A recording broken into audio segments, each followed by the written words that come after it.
Today, we have the great privilege of being joined by the incomparable and iconoclastic Blaire White to discuss what the left gets wrong on transgenderism, the problems with LGBT activism, and which pronouns we should all be using. Then, Erielle Davidson and Athey join the Panel of Deplorables to talk Eminem's terrible rap performance, but I repeat myself, fat kids, and how the Boy Scouts have officially become the Girl Scouts. I'm Michael Knowles, and this is The Michael Knowles Show.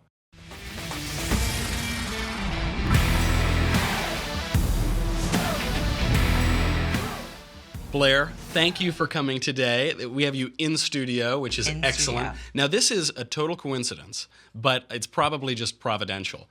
Today, we booked you just for today. We didn't realize it. It is it's National Coming Out Day and International Day of the Girl.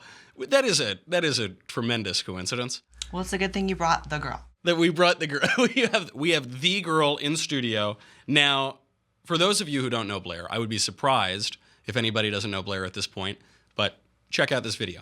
It's my view, however, that while the truth can be harsh, it can't be bigoted. And I don't know, maybe it's just me, but I've never had a problem swallowing the truth, and I actually think there's a power in recognizing the truth because it'll set you free and such. Transgenderism is a mental disorder. So aside from that, there is a tiny portion of the population that are transsexuals, such as yours truly. I'm a biological male who was born that way and will die that way. However, as my luck would only have it, Mother Nature kind of f***ed me and gave me the inclinations of a female. There's been a number of studies that have shown that male to female transsexuals have similar brain structures and activity to that of biological women. Because of that, I decided to take it upon myself to seek out the help of medicine to transition or physically resemble the body of a woman to the best of my ability. So in any sense other than legally, I guess, this doesn't mean that I changed my sex. This doesn't mean that I am an invented new sex. It simply means that I personally found it necessary to live as and resemble the opposite sex in the pursuit of my own happiness. I don't know if you could hear that. I could. You just made the computers of every lefty who watches this show explode. They just exploded. Their houses are on fire. I'm actually only kidding because no lefties watch my show. You are like a voice of reason on this whole issue. You yourself are transgender. But you're not insisting that there's a third gender or a fifth gender or a 250th gender. You're not suggesting that you've become metaphysically a woman, but you do resemble a woman. Obviously, you don't look like a man. Therefore, it follows naturally that you would be shunned by the online transgender community. Absolutely. I try to take, at least in my eyes, a realistic approach to describing transgenderism, the experience of being trans, etc. And of all the trans activists, of course, hate me, LGBT activists in general. Yeah. I often call myself like the black sheep of the trans community. Why do they? I actually saw on Twitter someone said there were like 7 kinds of trans people, and you were a category. And someone said just Blaire. You were your own category. Yeah. There was like right wing, left wing, Blaire. Why do they resist you? Why are they so offended when you say things that are obviously true, that are common sense?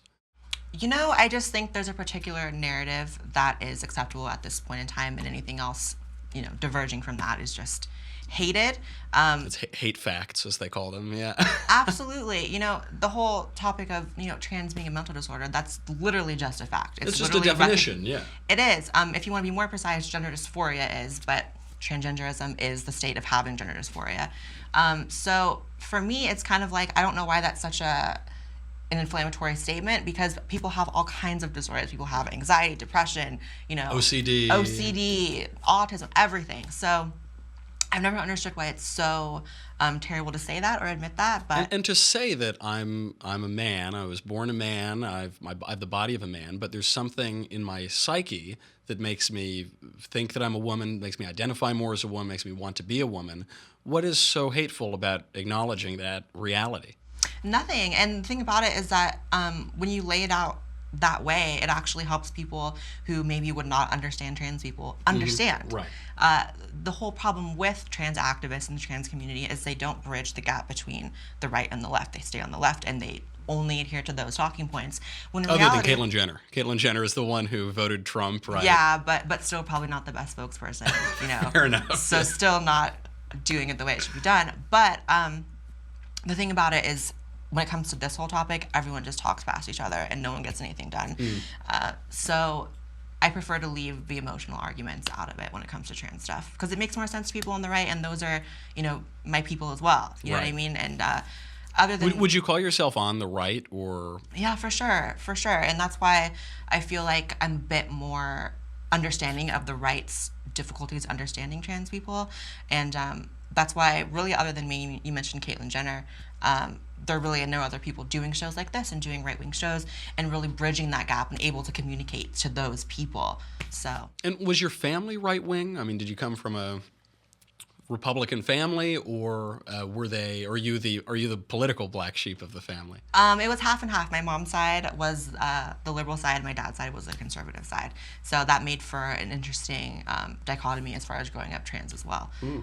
I've kind of always been like in the middle of everything. Right. Being trans and then having like conservative family and then being conservative myself, but it's been complicated. Did the conservative family, were they resistant to your new identity, or did they kind of go along with it? Resistant for sure. I mean, it wasn't anything ugly. It wasn't anything like throwing you out of the house. No, I was never abused or anything. But and my dad was fine. But it was difficult. It's getting better now, though, which is great. Now that I'm an adult and I'm, I take care of myself now and I'm doing my thing, and they appreciate me going on shows like this. You're like the most famous person on YouTube. Clearly you've been successful in this commentary.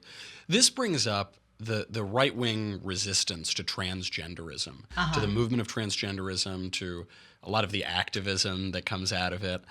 I think a lot of it is about the pronouns. And I struggle with this myself. I don't know which to use, because my reason tells me, just as you said, you're born a man, you'll die a man, but you now certainly resemble a woman, you don't look like a man.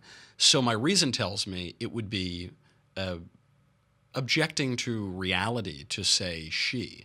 And yet, you're my guest, you're my friend, you're my politeness would object to calling you he. And obviously, in terms of secondary sex traits, you certainly look much more like a woman. How do we resolve this issue between manners and politeness and civil society and the biological facts of sex? Well, you certainly don't legislate it. I think that's a huge problem. I was just reading the other day, in 2018, there's about to be like harsher penalties for misgendering someone in the health field than for spreading HIV, which is insane. That's right. I saw that. Yeah. They're making it will no longer be a felony to intentionally spread HIV. California's a mess. California's a mess. But just a generally true statement. statement. Just a mess.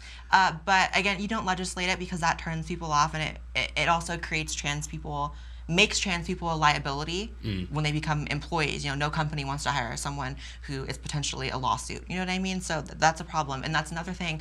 It's like a double-sided sword, because the trans activists claim to fight for trans unemployment, and then they do things like that. Right. But again, with pronouns, it's like, you just do what makes sense. You know what I mean? Like, for instance, if you and I were to go to dinner or something, and I got there before you, so I was at the table, and you told people at the front, like, I'm meeting my friend, you wouldn't say, he's in the black top over there. Yeah, that's right. You know what I mean? It just makes, because they wouldn't know who you're talking about. He's in the silky dress over there. Yeah, they would lead you to someone else. Right. So it's just about what makes sense. Unfortunately, there are a lot of people who seem hell-bent on having things not make sense. You know what I mean? People who want to be referred to with, third pronouns, fourth pronouns, z's, the z, the they. Yeah, the singular they is the worst one. That is unforgivable. It is such an offense to grammar. I can't imagine it. It is. And it's frustrating.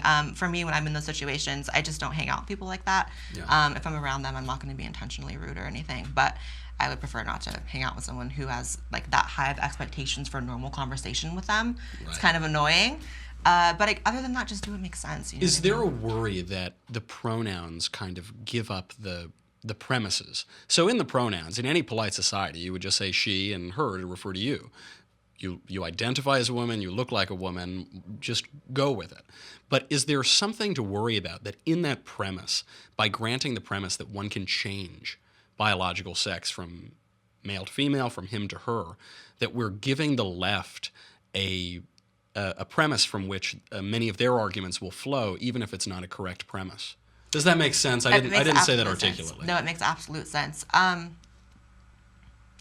I guess in a sense, but at the same time, it's still about what makes sense. I mean, I don't even think it's giving the left that. I think they already have that. They're going to take it anyway, yeah, I think right? people argue against it when the reality is, like, I don't think since I was a teenager I've ever been called he. Like, even like pre-transition when I was starting to grow my hair out, no hormones, no surgery, I still never got called he. So you know what I mean? So it's just about common sense. Obviously, when it comes to some people, there's this one trans activist, I believe her name is Danielle Moscato. I think it's Danielle Moscato, and she's made like no, I'm saying she because I'm polite, but she's made no attempt to do anything, like literally male clothes, bald head, no makeup, no anything. No just legal, in every way. no legal gender, in every way, like looks manlier than you, like. Well, I'll take it. You know, unfortunately, there are a lot of guys who look manlier than me. You'll but take it. That's all right. And so when it comes to people like that, it's very frustrating because they'll make a huge deal about it. But most trans people, we have to remember, like, the internet is, like, not real life all the time. So a lot of these activists... It's hard to keep like, that in mind. Yeah, a lot of these activists, like, yeah, there's crazy nuts on the internet, but most trans people are just, it doesn't matter. Of course, and also there aren't that many transgender people. You know, the statistic for a long time was, I think it was 0.2% of the population, Very small. or even less. Now that some surveys say that number is 0.6% of the population, I think. Obviously, there are differing numbers because it's such a small population. And yet, it's all anyone's talking about. And I do think that the left has made us so reactionary on this. You know, So reactionary. They do this on everything. But they've incredibly made cross-dressers not fun. I don't know how they did that. Cross-dressers have always been fun throughout all of history. It makes Rocky Horror, like, not fun anymore. It makes it this, like, somber thing. Makes the Village in New York, like, this very serious social, you know, come on, man. They've done it on college campuses. They've made sex boring. I don't know how they did that. Yeah, I've always said, like, I've always said, you know, transgenderism is and should exist outside of the realm of politics because it's not political. It's biological. It's neurological. It's a condition. Psychological. Yeah, and when you start politicizing things like that, I mean, it would suck just as much if they started politicizing, I don't know, autistic people or something. Right, like, right. You know, making a group of people who are going through enough, like the political football is really frustrating. And it was the left's fault because they made it, you know, their issue. I often say, I almost miss the days when, like, no one really knew what it meant. Like, everyone has kind of always known there are some, like, males who, you know, live as females, and, you know, but no one's ever gotten to the nitty-gritty of it. And now everyone's debating these small, like, insignificant facets of what it is to be trans, and of it's like just 12 a shit show. people. Like, Yeah. You know, and they're making, but it is right now. It is dominating the national conversation.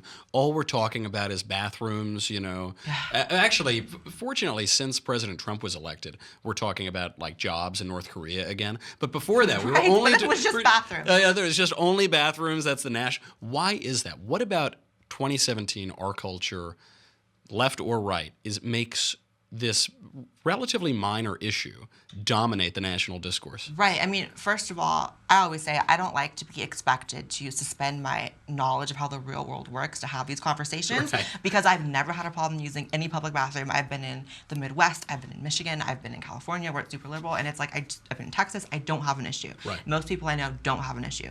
So it's frustrating to see that become such a huge thing when already, like you said, it's such a small amount of people, and it's even smaller the people in that group who actually have an issue. You know what I mean? And it's just a symbol for the left, though, isn't it? It's just a way to poke the culture, I think. Yeah, but I do think a lot of conservatives fall into the trap of, like, ending up caring about it. You know what I mean? Right, of course. I think that's such a huge trap they've fallen into. I would prefer to see the conservative movement in the future focus on reclaiming, like, more of a position in culture as far as arts and stuff like that, because the left dominates all of that, and it's really frustrating. You know what I mean? And they think, you know, I think the right thinks that they're going to win this battle on pronoun legislation, which is coming, by the way. It's in other countries. Absolutely, it's coming.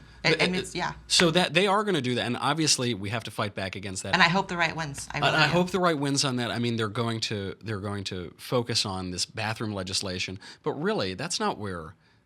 Politics is downstream of culture, right? But conservatives are such Philistines that we don't realize that orange is the new black or something, or transparent, has a much greater effect on the culture than Absolutely. than our little legislation or our political candidates. Absolutely. And I'll also say this. One thing I've learned from doing a lot of conservative shows and talking to a lot of conservative hosts, you're not included in this, but almost all of them have told me that they don't have nearly as much of an issue with the trans thing as their audience pressures them to act out.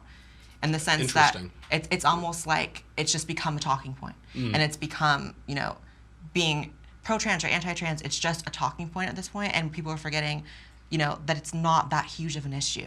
So that's interesting because I don't ever get questions about it in the mailbag. I think it's literally the pronouns. I think that's what they care. They don't want someone to tell them that I am going to dictate to you how you can view reality. I think it's there. I don't think the issue among our audience, I don't think it's about transgender people at all. It's not. I think it's about lefties bullying them into submission, basically. I don't know if that's true of other audiences, but I think that is common on the right.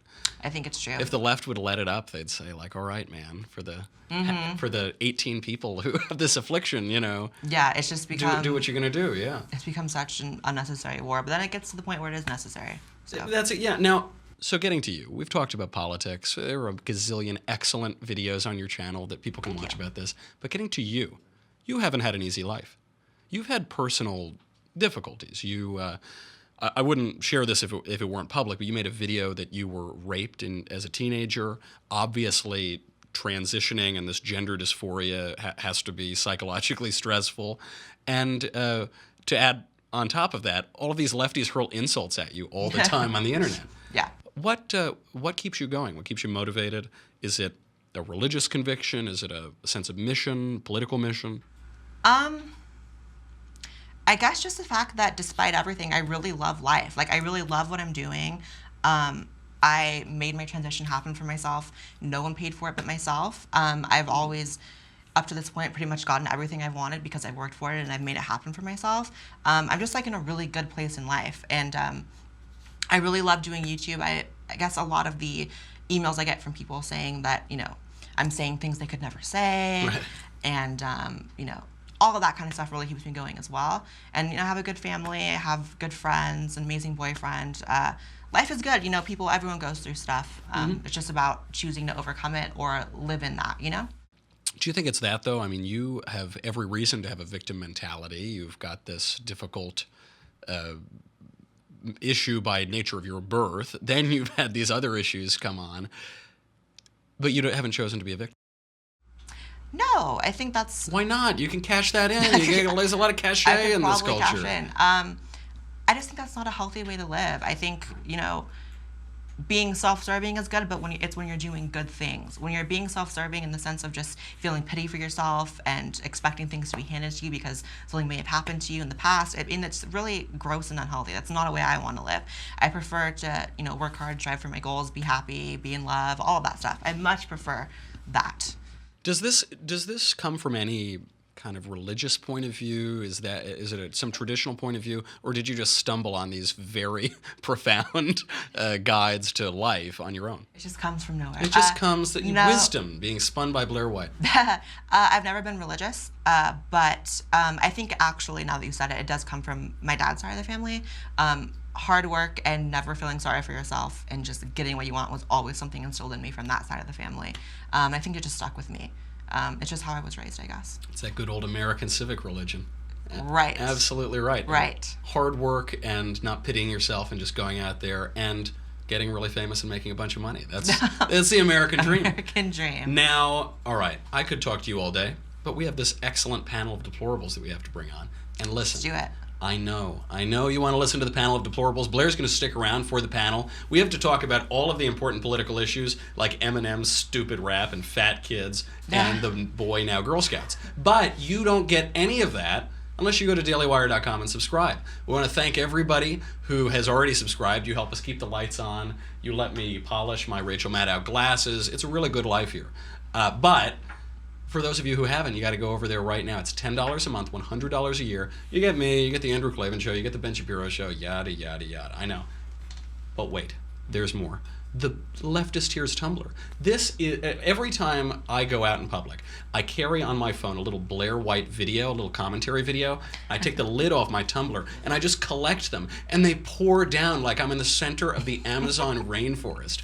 So make sure this is the perfect vessel, the only vessel to contain your leftist tears. They are delicious. Have them hot, have them cold, always salty, very satisfying. DailyWire.com right now. We will be right back.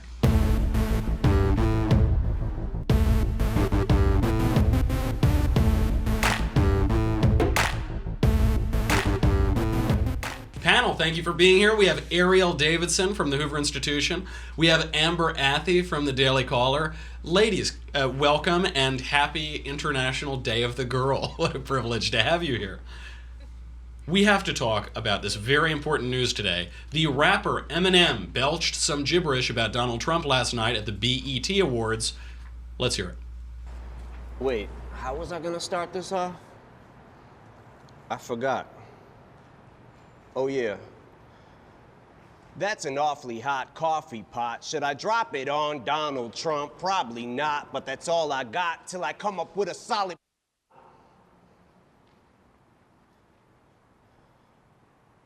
Got a plan and now I got a hatchet like a Apache with a tomahawk. I'ma walk inside a mosque on Ramadan and say a prayer that every time talks,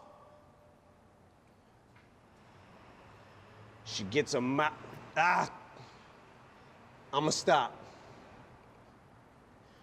But we better give Obama props, cause what we got in office now's a kamikaze that'll probably cause a nuclear holocaust. We have come a long way from Bach, haven't we? Erielle, everybody tells me that Eminem is a great lyricist, but that sure does not sound like Wordsworth to me. What am I missing? So I actually got myself into some trouble today because I started comparing Eminem and saying that Tupac was a much better lyricist, which I stand by. I think there are some elements within our discussion of Eminem. We have to be able to separate sort of his past history as being a great lyricist to his current piece of crap that he produced. Excuse my French. So I think that, he is a talented rapper given his, the style of art he usually partakes in. This is a pretty abysmal piece of work, and I'll leave it at that. I think it's grossly economically inaccurate. I think it doesn't really pay homage to the fact that the Iran deal, which is Obama's crowning achievement in terms of foreign policy, actually runs the risk of creating a nuclear crisis. But I will step away and let the other ladies speak on that too. So you're not going to grant Professor Eminem his premises? I do have to disagree with you on both Eminem and Tupac, because my favorite rapper is Puff Doggy Dogg and Snoop Diddly Doo Dap. So I guess we can compare. Taste is subjective, who can really tell which is best after all? Amber, is this just a desperate attempt of a has-been to stay relevant, or does Eminem have something to offer our culture in 2017? Gosh, who knows? Maybe a bit of both, but like Erielle said, this is the most pathetic attempt at rapping I think I've ever seen, and actually pretty disappointing. As someone who used to listen to Eminem, I used to be into rap in like middle school and high school because I thought I was cool or whatever. You were cool.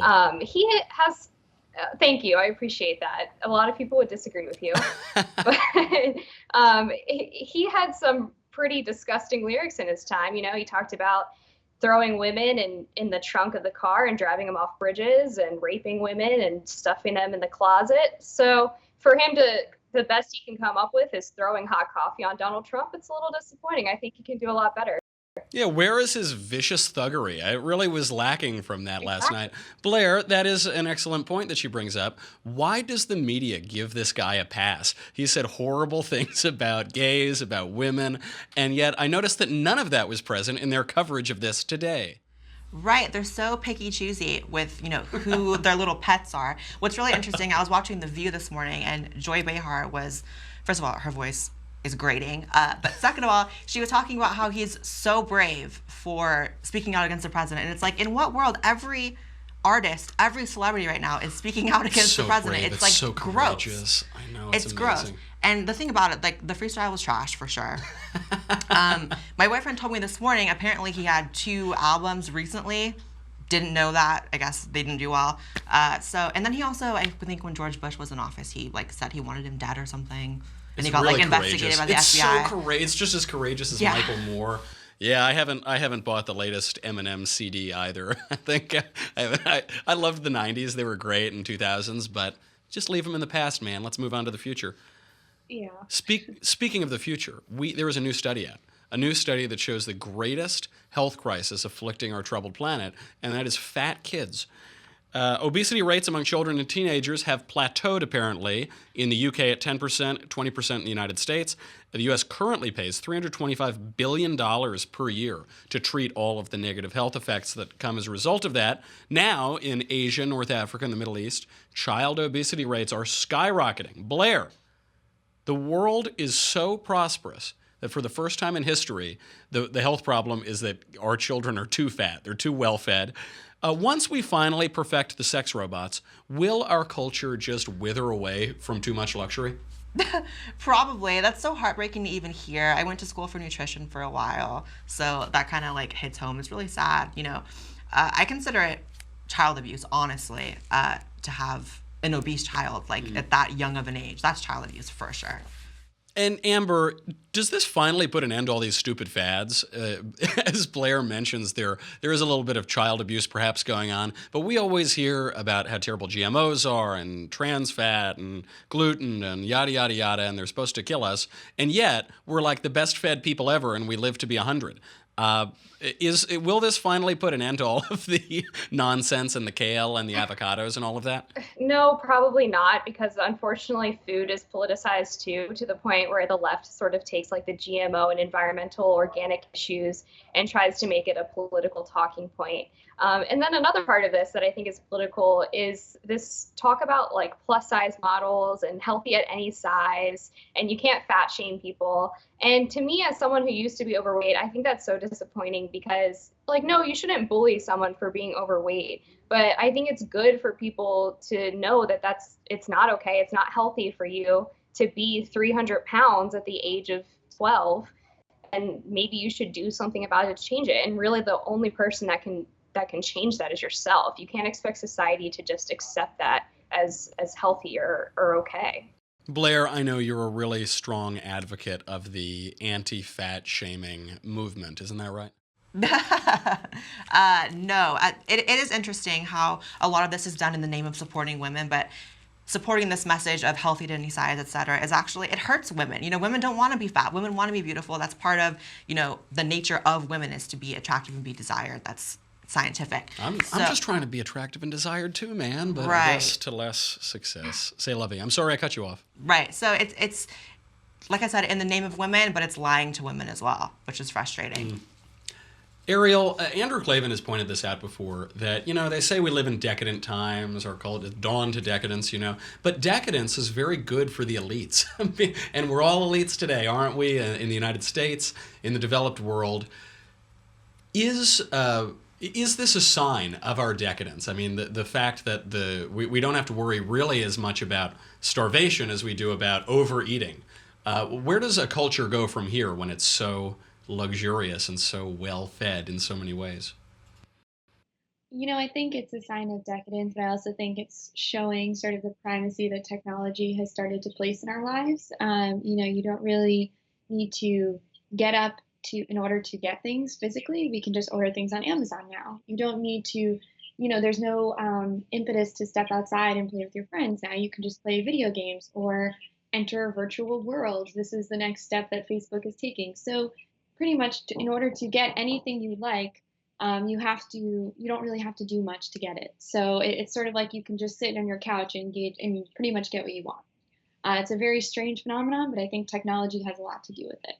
That's absolutely right, and there are few things I like more than sitting on my couch and getting anything that I want. There is breaking news that came out an hour ago that the Boy Scouts will now fully admit girls to be the Boy Scouts, and the girls can go as high up in the ranks as they want to. They can become Eagle Scouts, and by the way, we're not talking about transgender people. We're not talking about a girl who identifies as a boy and then joins the Boy Scouts. Just full-on girls can become Boy Scouts. Now, Blaire, on these issues of gender, you have a unique perspective. That's so funny. I thought you were talking about, you know, trans kids or something. It's just girls It's in just the Boy girls. Scouts. It's just the Boy Scout. I think it's a money grab. Men are all about the money, and I think they're just trying to take away all the Girl Scouts now too. Does this make any sense? I mean, in a certain sense, by our culture's logic, it does. In that the left has always told us gender is a social construct. It doesn't really matter. Of course, simultaneously, they tell us it's the most important thing in the world. Does it make any sense for the Boy Scouts to now be taking away all of the Girl Scouts? I mean, I guess it's not like the hugest injustice in the world, but at the same time, I mean, maybe it sounds funny coming from someone who's trans, but I do believe in traditional gender roles. I think it's really healthy for a society. So the idea that we're not teaching boys to be boys anymore, not teaching girls to be girls, I mean, obviously, listen, I'm trans. But I think you can... But you're trans, but you're not saying that the categories of gender are meaningless. No, Quite the opposite, right? You can support traditional gender roles and traditional gender while, acknowledging that there are some people that fall outside of that. I do think that they should just keep it separate. You know what I mean? Like, I think that's good for little boys to be around other little boys, etc. Erielle, are you going to send your daughter into the Boy Scouts? Make a good Eagle Scout of her? Well, I think what was interesting about their announcement was that they were saying, oh, we want to do this because there are some girls that want to be part of the Boy Scout mission. And I said to myself, well, isn't this why we have the Girl Scouts? Yeah. Beckett Adams actually had a great tweet today on Twitter where he said eventually they're just going to, the Boy Scouts are going to be flooded with girls. So then the boys are going to leave the Boy Scouts and head to the Girl Scouts. They're going to join the Girl Scouts. Yeah, we're just going to have a total switching of roles, and then we'll rename them again to the Girl Scout and the Boy Scouts. So I think, there's something crucially important about how we, I went to single-sex education for 9 years, from kindergarten to 8th grade. I found it to be hugely beneficial to have sort of an environment that was girls only, but a way for you to, relate to other women without sort of the social pressures that boys might present in the picture. So I think there's something really valuable about having preserving the sanctity of girls only Girl Scouts and boys only Boy Scouts. But that's just my sort of personal opinion. There's been lots of research done that shows that boys' brains develop very differently than girls' brains. And, when you tailor an experience to match that developmental path, it can be hugely beneficial. I don't know necessarily how they'll be able to carry this out if there's some sort of mixing, but that's totally up to them. I think it's utterly ridiculous. I think we'll see some pushback from some parents, but only time will tell. Erielle, having gone to school from all of those years that you were in single-sex education, having gone to a school where boys and girls commingle and go to school together, I too will be sending my daughter to a single-sex education school. I think it's a great idea, different ways it develops, and keep them away from those awful, awful boys. Amber, the Girl Scouts are not happy about this. They sent out a statement last time the Boy Scouts moved in this direction, basically saying, keep your hands off our scouts. We don't want our organization to dissolve. Will this kind of gender discourse that's happening right now, will this lead to the end of all-female institutions such as all-female sports, all-female educational institutions? If single-sex schools have to admit boys now, then wither single-sex schools? Yeah, I don't know if it's going to be across the board. For example, sports is obviously a terrible idea because as much as liberals would have you believe, boys and girls are biologically different, and it's really dangerous actually to have them playing in sports together. In terms of just specifically the Boy Scouts and the Girl Scouts, I actually tweeted about this earlier today. I was in Girl Scouts for 3 years. And I sympathize with them being worried that the Boy Scouts are going to steal their Scouts away because Girl Scouts was absolutely terrible. I actually ended up quitting because I was so bored because I was kind of a tomboy when I was young. So I wanted to go and make fires and shoot guns and shoot. All I wanted to do was eat cookies. If only we could have traded places, Amber. If only we could have traded I know, places. right? So I was always really jealous of the Boy Scouts because they got to go off and go camping and do all this cool stuff, and Girl Scouts, at least with my troop leader, didn't get to do that. But the answer to that isn't to take away the boys only and girls only spaces that, like Erielle said, I think are super important to development. The answer is to just make Girl Scouts better. Make the Girl Scouts better. I know, I agree. We need more cookie flavors. Absolutely. I couldn't agree more, Amber. Okay, that is all of our time today. Panel, thank you for being here, especially Blaire White. Thank you for being here. So nice to have you in studio. And just a little bit of housekeeping here. Tuesday, October 17th at 5 p.m. Eastern, 2 p.m. Pacific, there will be The Conversation with Andrew Clavin. It will be streamed live to the Daily Wire Facebook page and YouTube channel. It will be available for everyone to watch, but only subscribers get to ask the questions. So join the conversation. Go over there. You can ask the supreme leader of the multiverse anything you want to know. Also, speaking of that supreme leader, I'll be doing a new podcast with Andrew Klavan. It's his new story. It's his new novel called Another Kingdom. I will be performing the whole thing. Obviously, I'm never going to work in Hollywood again, so this is one of my last available acting opportunities. It's launching this Friday, October 13th. Look out for it on our Twitter at Michael J. Knowles and Andrew Klavan, and Facebook will be posting links to it. Get your mailbags questions in because we will be joined tomorrow by Dr. Jordan B. Peterson, and I will be answering all of your most pressing questions. I'm Michael Knowles. This is The Michael Knowles Show. Come back tomorrow. We'll do it all again.